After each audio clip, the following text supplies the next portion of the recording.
Hi Year 11, here's another video to help you analyse language when looking at a fiction text ready for your Paper 1 English Language exam. So again, we're focusing on question 2, analysing language, and we're going to look at this extract from a book called The Woman in Black, which was also a famous film, popular film, not that long ago actually. There was a good remake, and it was also a play. It's set in the 19th century, so the 1800s, so set in the past, 200 years ago, but it was actually written in the 20th century. And it's a ghost story. It's part of a ghost story. And it tells us that this extract is when the central character, the main character, is travelling to this particular location, Eel Marsh House. All right? So we're going to be focusing on language. Let's read the whole of the first paragraph first, and then we'll go back over and pick a few bits out.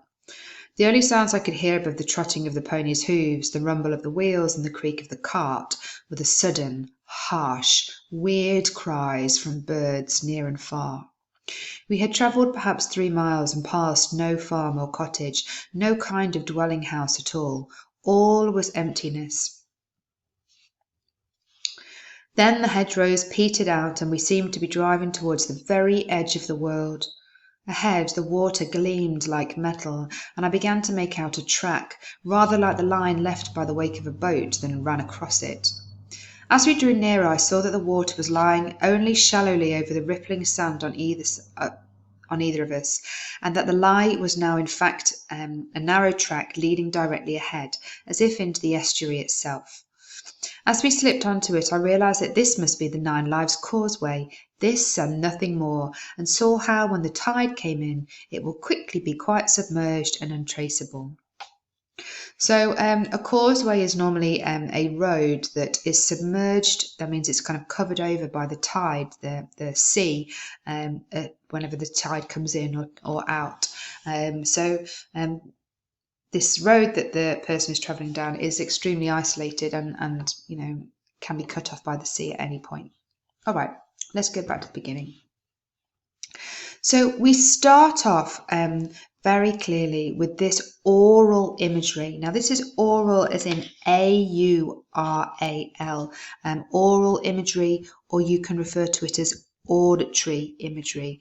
That means things that we can hear. All right, so it's very much focusing on the senses, trying to really build a sense of setting for us. The only sounds I could hear above the trotting of the pony's hooves, the rumble of the wheels, and the creak of the cart. So we've got a kind of triple here, the sort of layers of sound: hooves, wheels, and the cart. So actually might almost be to describe it as a kind of list. The sounds are listed here to kind of create a layering of sounds. And words like trotting and rumble and creak are all appealing to our senses here. But if we look at this phrase, creak of the cart, we've also got this very hard sounding alliteration, k, k of cart, really emphasizing the sound here, or actually the lack of sound, because it's the only sounds they can hear. So the kind of hooves and the wheels and this kind of harsh sound of the cart. The only other sounds they can hear are the sudden, harsh, weird cries from birds near and far. And we've got 3 adjectives here to describe the sounds of the birds. And normally we might think of birds tweeting or singing, but here the birds are crying out. So we can look at the connotations of each of these words. So let's start with the fact that the birds are being described as crying. If we think of crying, we think of pain, we think of fear, we think of sadness as well. So this is an unsettling sound here from the birds. They're being described as weird as well. We've got a sense of strangeness, and the sounds are harsh. Harsh is like hard. And this contrasts with what we would normally expect of birds, this kind of image of birds. We normally think of birds as suggesting freedom, the way they fly through the sky, and kind of very gentle and delicate, fragile creatures. But actually here the sounds are harsh.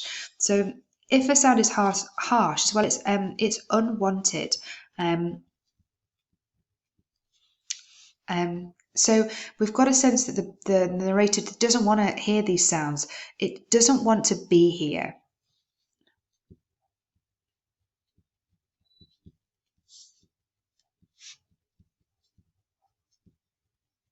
This doesn't seem like a nice place. And the fact that the sounds are sudden as well suggests that they are unpredictable, and he's caught off guard. This narrator, it's a man who's describing this journey, so he's caught off guard, and this kind of sudden and unpredictability creates a sense of tension, and it unnerves us as the reader as well. So unnerves us, the reader. At any moment, it's like this sudden noise might suddenly happen and make us jump, which fits in with the fact that this is a ghost story, doesn't it? They want to make you jump. Okay, let's have a look. We travelled perhaps 3 miles and passed no farm or cottage, no kind of dwelling. So this repetition of no farm or cottage, no kind of dwelling. Remember, we need to pick out our subject terminology, and any chance that we get to use it, we get it in there. So we've got this subject terminology here: no farm or cottage, no dwelling. All was emptiness. So not only this phrase, all was emptiness, but also this repetition of no, emphasizing the lack of any kind of humanity. Farm, cottage, dwelling house. These things are all, these nouns are all suggesting that human contact, and there seems to be no human contact around at all. So they're feeling, wherever this place is, they're feeling really isolated, and really all we've got is wildlife, the sounds of wildlife, and there's no kind of sight or sound from humanity at all, which again helps to kind of create this sense of tension, because this man is suddenly very, very alone. So moving on, we then get the hedgerows petering out. So that means they're kind of disappearing, they're coming to an end. And we seem to be driving towards the very edge of the word. And this use here of the word very here really emphasizing how isolated they are. They're not just on the edge of the world, they're on the very edge of the world. So again, we've got this sense of isolation, really. And this idea of them being cut off from civilization.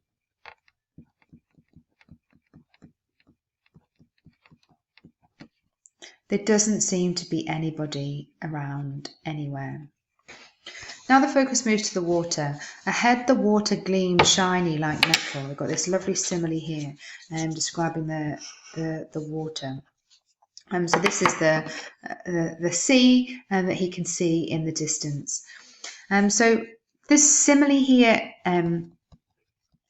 the word gleamed creates this impression of the sea as shiny, possibly kind of inviting and positive. But this is contrasted with the idea of it being like metal, which actually suggests that it's cold and maybe uninviting. So these two words create a bit of a contrast, a juxtaposition between a kind of positive and then a very negative view of the water, which again presents the water as unsettling, not to be trusted. And then the narrator, begins to make out. And this phrase here, if you've got to make something out, you can't try and make out something in the distance. It suggests that you don't really know what you're seeing. So you don't just have to pick up on techniques and phrases that are sort of similes or repetition, but you can just talk about a particular phrase. So this idea of him having to make out suggests that the narrator is confused and he doesn't really know what he's seeing, and maybe what he does see, he doesn't really seem to trust it. So there seems to be a kind of a lack of trust in his vision. He doesn't really believe it. And what he thinks he can see is a kind of line in the sea left from the wake of a boat. So that reminds me a little bit of another text that we've looked at. Remember when we looked at Great Gatsby and we talked about the aquaplanes, his motorboats kind of slicing through the water. As we drew near, I saw the water was lying only shallowly over the rippling sand on either of us, and they talked about the estuary. And then here, he talks about this idea of when he realises it's the causeway and saw how when the tide came in, it would quickly be quite submerged and untraceable. And these words here, untraceable, and the fact that it's going to be submerged, is a verb, are sinister. And this is adding to the sense of loss and isolation. Let's think about the connotations of these words. So if something is untraceable, it can't be found. We've got this sense of secrecy. That something doesn't want to be found, that something is kind of hidden away. And that is also reinforced by this idea of submerged. It's underneath something, it can't be found, and it's hidden. So this is also creating kind of tension, a very unsettling atmosphere or tone, and reinforcing some of these ideas that we mentioned before, that he doesn't really seem to be able to trust things. Even things that are there soon will no longer be there. So nothing is quite what it seems.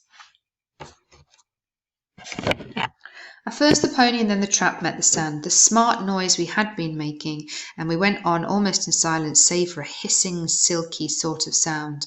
So we've got this return to a focus on sounds here, and this lovely sort of onomatopoeic word, hissing.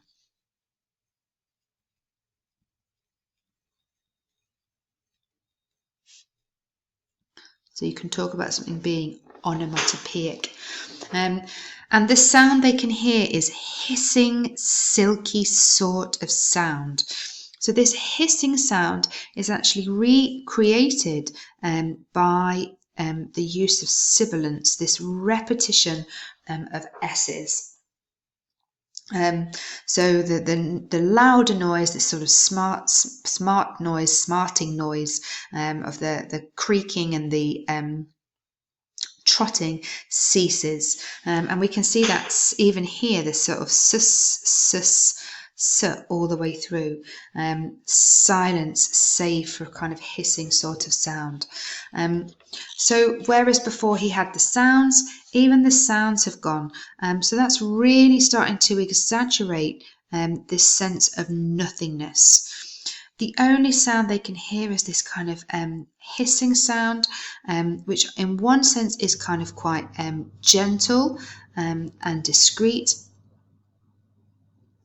But also this sound, this S sound, is kind of eerie and slightly sinister. You know, we think of a snake hissing, sort of serpent-like, which really, again, unnerves and unsettles the reader. And then we move on to kind of more visual imagery. Here and there were clumps of reeds, bleached, bone pale. So again, this description here, the reeds have been bleached, bone pale, which gets us to sort of almost imagine them as skeletons. the fact that they are bone pale as well has connotations of death, or certainly of something kind of not living, but maybe even of sickness, this kind of pale and pallid sickness, where even those things that are living are only just kind of holding on to life. But again, this kind of reinforces what we then see here, that they're dead, really, even those things that should be alive, because the reeds are totally dry. And now and again, the faintest of winds caused them to rattle dryly. So this adverb dryly here also suggesting that even the plants are dead.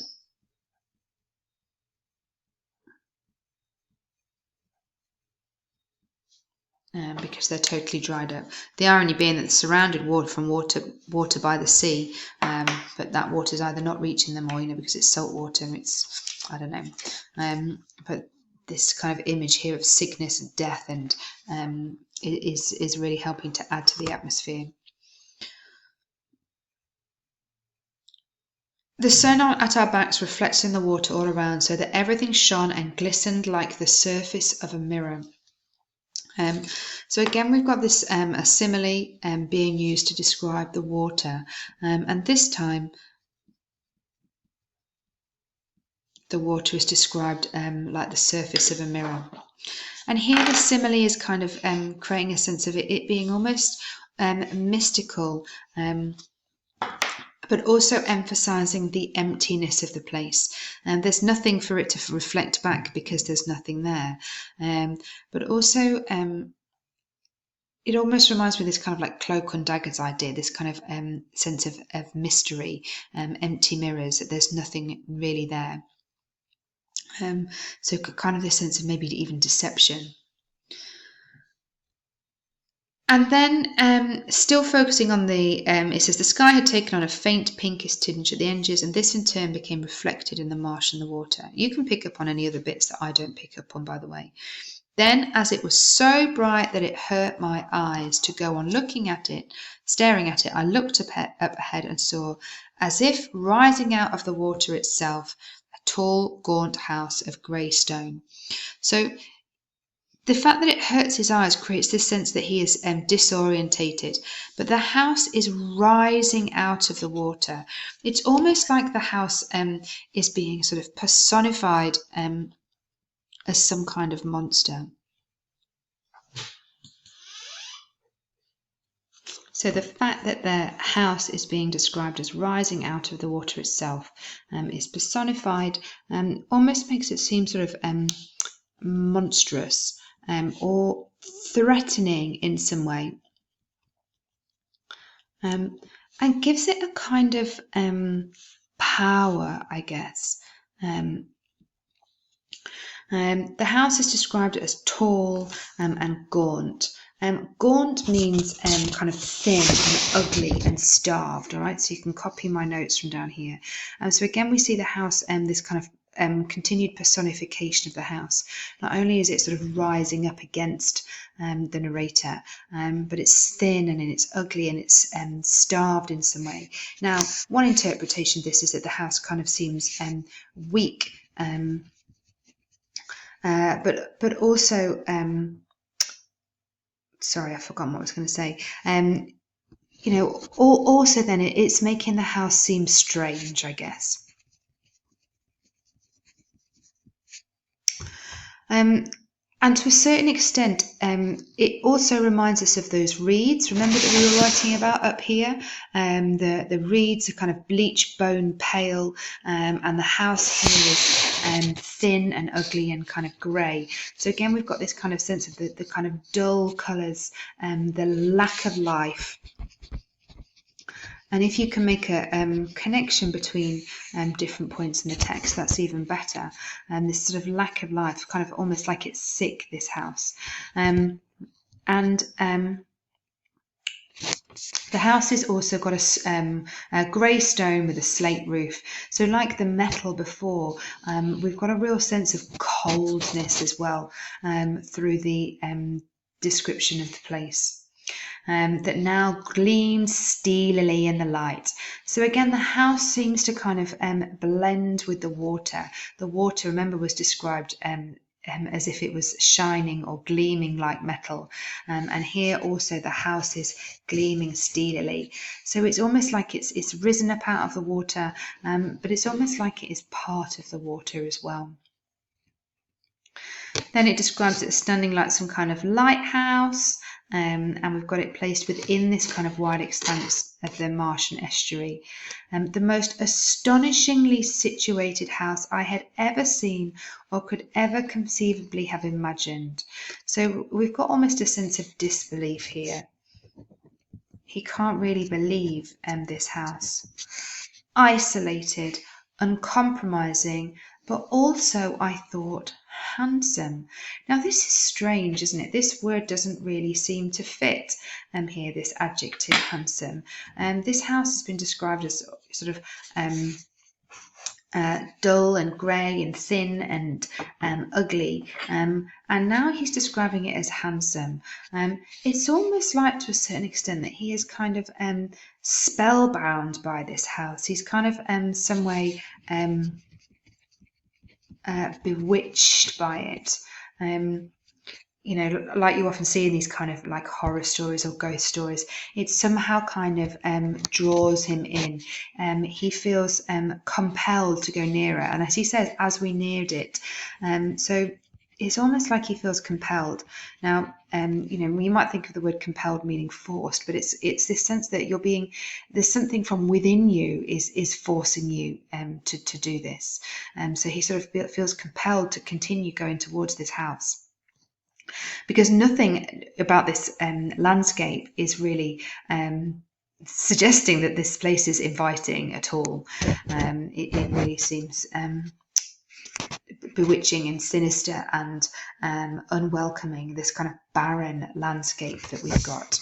And we might make a note of some of those words at the end. I saw the land on which it stood was raised up a little, surrounded on every side, perhaps 300 or 400 yards, of plain salt-bleached grass. Okay, so we've got this kind of idea of salt being white and bleached again, reflecting the greyness of the house, and the bit from earlier, the bleached bone pale reeds. So everything is devoid of colour. That means empty of colour. There's really nothing here at all. This little island extended in a southerly direction across an area of scrub and field towards what looked like the fragmentary ruins of some old church or chapel. So again, this word ruins here, creating a sense of everything has been destroyed, or any sign that we have got of civilization is now lifeless. You know, so it's there's no life around, not just in terms of sort of animals or nature, but no civilization, no sense of society or community. And then the sounds come back again. There was a rough scraping, so that soft sound, that hissing sound that we've had all the way through, we've now returned to a kind of harsh sound here as the cart came upon the stones and then pulled up. We had arrived at Eelmarsh House. So let's just note down then some of the kind of words that we might use when we're talking about this house, that we might want to focus on. So we've got things like the fact that he is bewitched, he is spellbound, the house seems sinister, and it is unnerving.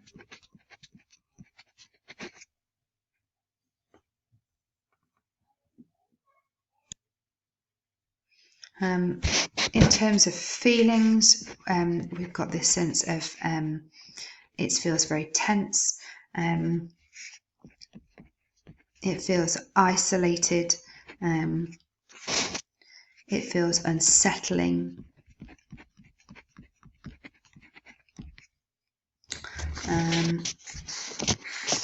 we had words like barren, didn't we? If something is barren, it's empty. So here's some of the words that you might want to use to describe the way that the landscape is being presented here. Okay, so just make sure that you're confident and familiar with those two, and you might want to add your own words as well that you've sort of come up with as we've been reading through that text. All right, thanks for watching.